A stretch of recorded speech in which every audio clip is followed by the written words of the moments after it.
Hi மக்களே, நாம் இன்றைக்கி மஷ்ரூம் எப்படி கழுவலாங்கிறத பார்க்கலாம். புதுசாக பயன்படுத்துகிறவங்களுக்கு எப்படி கழுவணும்னு நிறைய டவுட் இருக்கும். அவங்களுக்கு இந்த வீடியோ யூஸ்ஃபுல்லாக இருக்குன்னு நம்புகிறேன். நீங்கள் வந்து மஷ்ரூம் வாங்கும்போது கொஞ்சம் பிளாக்காக இல்லாமல் ஒயிட்டாக இருக்கிற மாதிரியே வாங்கிக்கோங்க.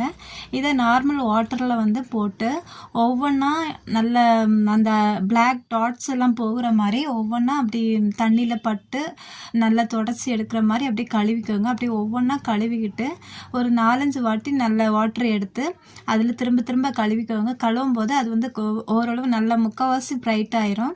திரும்ப வந்து நீங்கள் வெந்நி வாட்டரில் சுடு தண்ணியில் இந்த கழுவி வச்சுருக்கத திரும்ப ஒரு 2 மினிட்ஸ் வந்து அப்படி போட்டு கழுவிக்கோங்க. கொஞ்சம் பரட்டி எடுத்துக்கோங்க. அப்போ வந்து இன்னுமே நல்லா க்ளீன் ஆயிரும்.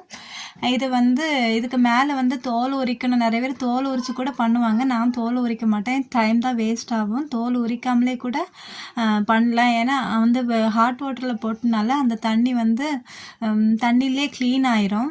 அதனால் தோல் உரிக்கணும்னு அவசியம் கிடையாது. நீங்கள் ட்ரை பண்ணி பார்த்துட்டு கமெண்ட் பண்ணுங்கள்.